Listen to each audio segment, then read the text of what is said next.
Welcome to Surendra mobiles. ఇక్కడ మీకు కనపడుతుంది ఒక app, PM Kisan Yojana app అని.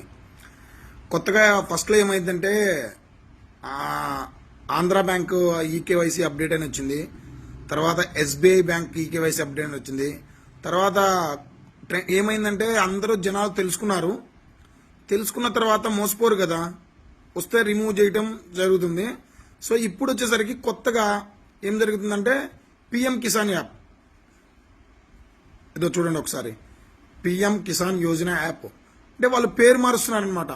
కానీ దీన్ని ఓపెన్ చేస్తే మీ మొబైల్ హ్యాక్ అయిపోతుంది.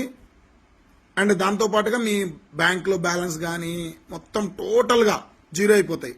దయచేసి మీ క్రెడిట్ కార్డ్స్ అన్నీ కూడా ఉంటాయి కాబట్టి వీలైనంత మటుకి ఇట్లాంటి ఫేక్ యాప్స్ మీకు తెలియకుండా ఎవరైనా సరే అప్డేట్ చేసుకోండి.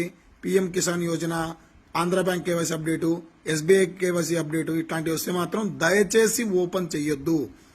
సో ఇది గ్రూప్లో పంపించింది మీకు తెలిసిన వ్యక్తి అయి ఉంటాడు. ఎందుకంటే అతని సెల్ హ్యాక్ అయింది, అతని పర్మిషన్ ఉండదు. అతని సెల్ హ్యాక్ అయింది, అతని పర్మిషన్తో లేకుండా అవన్నీ వస్తుంటాయి. సో అతను ఎన్నైతే గ్రూపుల్లో ఉన్నాడో అన్ని గ్రూపులకి వస్తాయి. సో దయచేసి ఈ విషయం మాత్రం అందరికీ తెలియజేయండి, అందరికీ ఫార్వర్డ్ చేయండి. Thank you.